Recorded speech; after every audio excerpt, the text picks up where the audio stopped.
This is a lie. We cannot start the program off by lying to the few listeners that we have.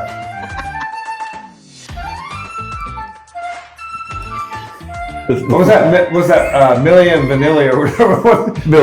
Millie Vanilli. Is that what their name was? I don't know. Let's go ahead. We'll dive right into the show. Thank you, Hoyt Bacon and the American Indian Chamber of Commerce, the Eastern chapter. O-Gah-Pah Communications was down in Tahlequah. O-Gah-Pah is in the heart of Cherokee country. Do not give Barry any more musical instruments. Daryl Boland, thank you for this wonderful flute, and I will continue to serenade you with Careless Whisper as our days continue. But real quick, before we get into find out about language with Mary Jacobs here, of course, we want to talk about Bet Saracen, the #1 Arkansas mobile sports app. For our friends that live in Arkansas, you have to live in Arkansas to participate in this app, but it is Arkansas's #1 mobile sports wagering platform, of course, owned by Saracen Casino Resort, which is, of course, owned by O-Gah-Pah Nation. So I can't just go to Arkansas? You can. I know many people go so you don't gotta live shopping in Pinnacle Hill. If you want to take a trip down to Pinnacle Hills and shopping and happen to get a little sports play action, you can do that. Saracen is Arkansas's first and only purpose-built casino, commercially licensed property. Opened 2018, the annex. 2020, we opened the casino. 80,000 square foot gaming floor, thousands of slot machines, 33 table games, and of course the retail sports book. Must be 21 for our friends down in Arkansas that want to visit Saracen. Gambling problem, if you need help, we want you to make sure that you get that checked out. 24-hour confidential national hotline, 1-800-522-4700. Again, that is if you have a problem. Of course, we don't want to condone that if anybody's got a problem. Now that we've got all the housekeeping out of the way, are you ready for more flute? No. Let's put that. I want to talk to Mary Jacobs, the real star of the show. Give a round of applause to Mary. This is a face of regretting to agree to do after hearing you play the flute. I'm sure that's all that is. Well, let's get into it. What do you do for O-Gah-Pah Nation? Because introduce yourself, because I'm sure there's some tribal members out there that may have no idea what you do, what services you perform, and what kind of integral role in culture and language that you have here in O-Gah-Pah Nation. So here's your chance to kind of speak to them right now. Hello, I'm Mary Jacobs. I work for the language department. We're located at the museum. Okay. Robert Whitebird. That little complex seems to house, it's jumping because so many different departments. So many different things are centered out of that. Yes. So how long have you been doing that? This will be year 2. Year 2. Okay. So let's talk about language and let's get into it. Why the importance of trying to preserve it and perpetuate it and trying to teach the next generations? What's so important about that? A lot of things are important. Love it. But just some major key points is that our culture is intertwined with language. And then I think another major goal for me is to teach our children, because they're going to be the ones that are going to push it forward for their children's and next generations to come. Wow. Well, I was just going to say, I think a lot of people are often thinking like, why don't we have an app, or why don't, let's talk about like this. There's steps, right? Yes.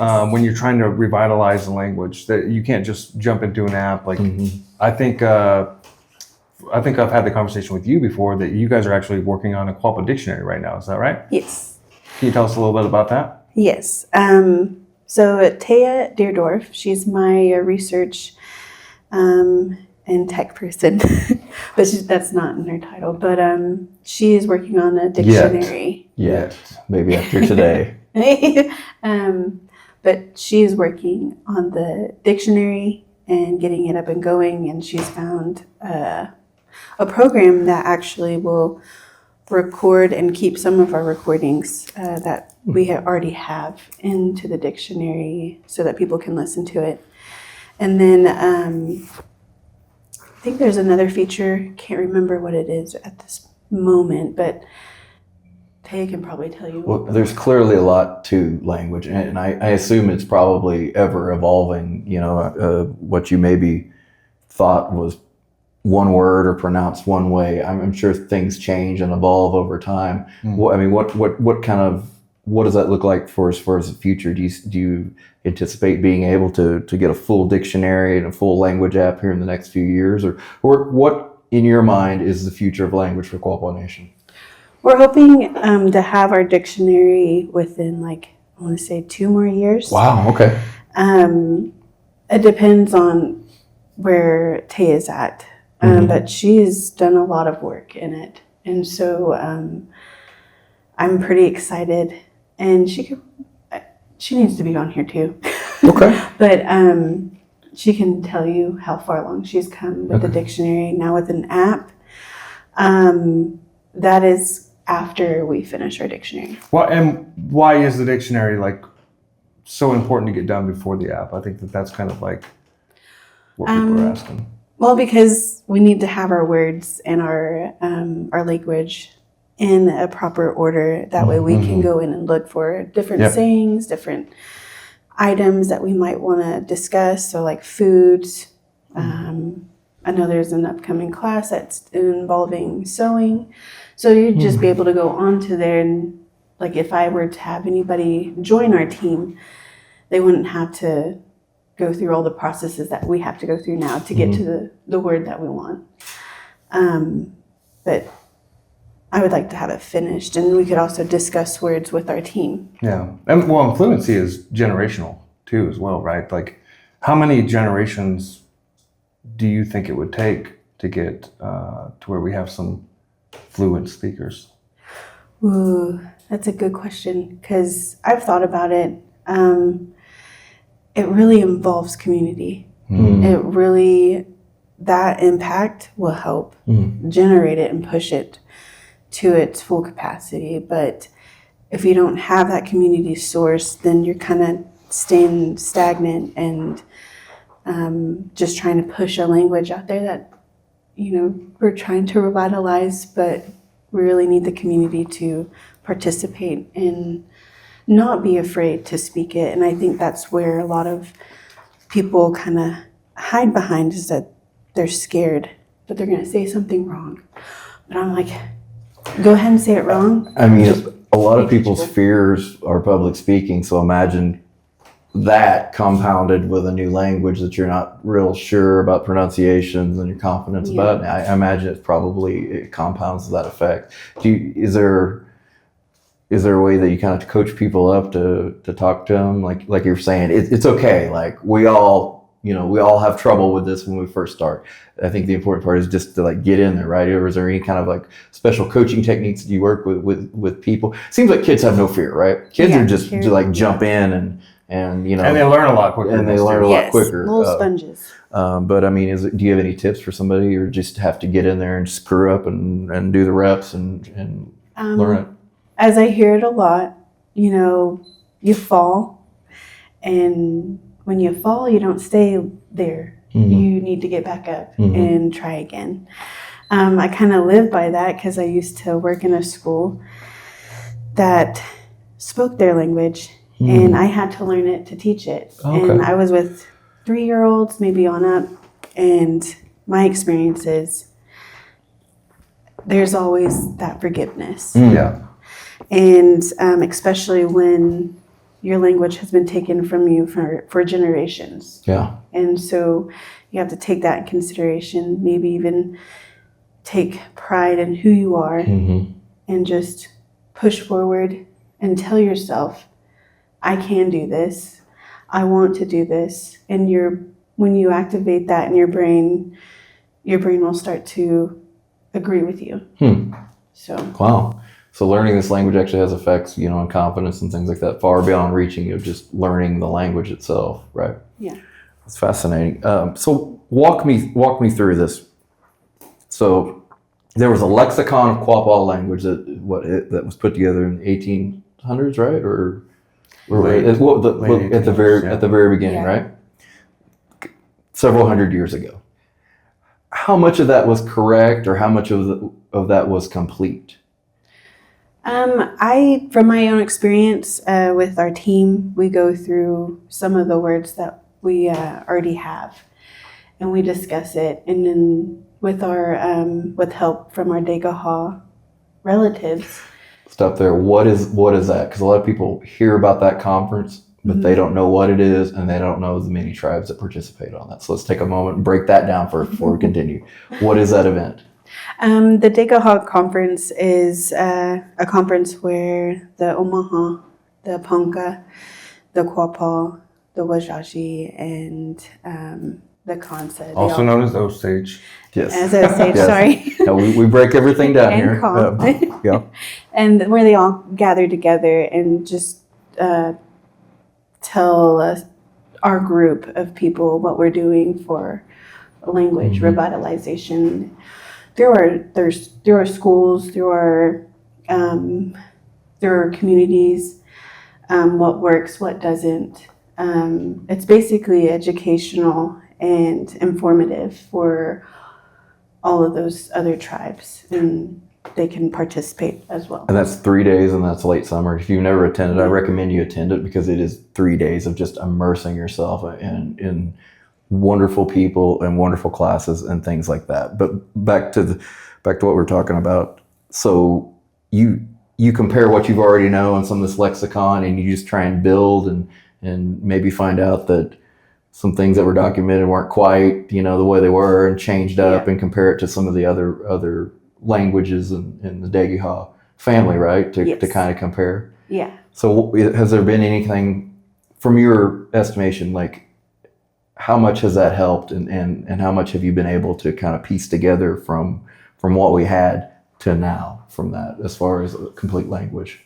Well, I'm still learning myself. Okay. Well, I think we're always learning. Yeah. Yeah. And my teacher is Billy Proctor, and he does such a great job explaining like why he thinks a certain word was this way or that way. But he's like, maybe it's just the way that linguists thought, and not how O-Gah-Pah thought. Right. So We got to go through one of his classes. I think, what was it, 2022, I think it was during the class. And he's a phenomenal teacher, honestly. The way that he teaches is just amazing. He makes everybody participate, He even and I love it. We could pick stuff up. Yeah. And that's saying a lot. yeah, he's amazing. That's really great. So what is on the horizon? Like you said, you're working on a dictionary and eventually, hopefully, an app. What kind of classes do you have coming up? Because I feel like you guys have give tribal members opportunities throughout the year to learn about this language, and so we really want to highlight and spotlight that now. So right now, I'm working on doing in-person classes more based on an immersion level. Sorry, immersion level learning. So we're at the lower level, and when I first started out in immersion experience, I thought you had to be immersed. But I went to a training when I first started, and I learned from the ILI instructor that there's different levels of immersion, and you make it as basic as you can. And that's what I'm doing. I did a walk already. I want to do another walk this coming spring. And then I do online winter courses. And this time around, I've done an online prayer class that's actually almost done. I've got 2 more classes left. And it's where it's going to teach you a prayer, your own basic prayer. And Billy Proctor actually taught that in 22. Yeah, that's That might that's the class we went to. Yeah, and I'm just doing it online. And we actually introduced an online platform called Transparency. It's through the 7,000 languages, and it's free for our people to use. And so far, I haven't had any complaints about it, but it's a really good website that allows us to put our language on there. And I put this whole curriculum on there. And I think it's amazing. It repeats it. It puts it in. You can press a button and it goes slow. and you can hear it. You can hear those nasal sounds or whatever letters that are hard to hear, especially the guttural sound. So that if you haven't joined my prayer class, I do have 2 more left. You'll be able to be introduced to that. Okay. When's your next class? Next Tuesday. Next Tuesday. Oh, well, and I have class tonight at 6 p.m. Well, that's too soon. Hey? No. It's never too soon to start learning. Well, let's start out with a word. Hello. Of course, let's start simple because there may be some tribal members that don't know how to say hello. I mean, we're really gonna break this down. I want to hear Barry try to say hello first in O-Gah-Pah. I want. Have confidence. What is the word? Go ahead, say it. Me, I say it. Yeah, because I will screw it up. Hoe. Yep, hoe, right? Yeah. And that means hello, Yeah. right? Mm-hmm. Does it mean anything else? Does it mean, or is it just hello? Just from when I've been taught hello. Okay, hoe, and so goodbye would be. We don't have a word for goodbye. So what I say in Okay. my emails, I say ankitoa, which is to be careful or to take caution, like Okay. on your way. But I mean, general careful is you be careful. Those are probably sage words to live by, especially for us. So. Well, I think that you've obviously got a lot of big plans in the future, and we're excited to see where this program goes. I'm gonna probably need a lot more help than obviously my kids when it comes to learning O-Gah-Pah. But Your kids are amazing. Why is that? Why do you think? Why are kids' brains programmed differently than adults as far as learning a language? Why is it so much easier for them to pick up? I'm sure there's obviously a neuroscience explanation, but in your estimation, is it just the fact that they're just so unencumbered that they just go for everything? Is that a part of it, or what do you think that is? The lack of embarrassment or the lack of being wrong. They're okay with being wrong, and they're like, oh, okay, I can say that right. And then having the confidence to say it right after. And also curiosity. It really is curious to children, because just watching them grow up, especially my own children, growing up in the language was absolutely amazing, because they say it with such confidence, and I was struggling right before they even started learning. I was like, I'm scared. But some of the teachers that I had, they were like, oh, these kids are forgiving. Don't worry. You can say a word wrong and then correct it later, and they're going to hear you. And you're teaching some of those classes at O-Gah-Pah School right now, too, aren't you? I did it last year, but there's only one of me. And I need to... Only one need to go around? Yeah. So I took on just doing community classes. That's where our main focus is. And I would like to get back into the schools, and they're very welcoming. So I just have to make I guess. It's got to clone you, right? Yeah, we got to get someone in here. There you go. Which, by the way, gives me a little shout out to Emma McKibben, who is my little mentor. Okay. Well, very cool. Well, we've learned on this show a little bit about language. We learned to be more childlike and not dead inside like me and you are, and retain a little bit about it. You want to play a game with this podcast, this streaming? How about, because we've got some new merchandise we're working on there for the Buffalo Roam. How about we give a T-shirt away when this comes out to whoever shares this and can answer a word. Pick a word in O-Gah-Pah, one that they could easily figure out what the meaning is, and share this post as soon as it comes out and write the answer to this word, and you could win yourself a We're the Buffalo Roam t-shirt. So yeah. We didn't even talk about this. But the first person. We literally the first person. Yeah, the first person. Right, first person. What's your word? What is the word? Can it be easy? It can be anything, yeah. Whatever you think. De. De? De. T-E. Tay. Ah, I know it. Okay. I know it. Okay. So again, what is the word? De. Spelled? D-T-E. Okay. Again, share that. Be first. and comment what that is in Quapaw language, and we'll send you one of these t-shirts. So, yeah. And join us next time for another round of Where the Buffalo Roam. Don't. I'm sorry. I apologize.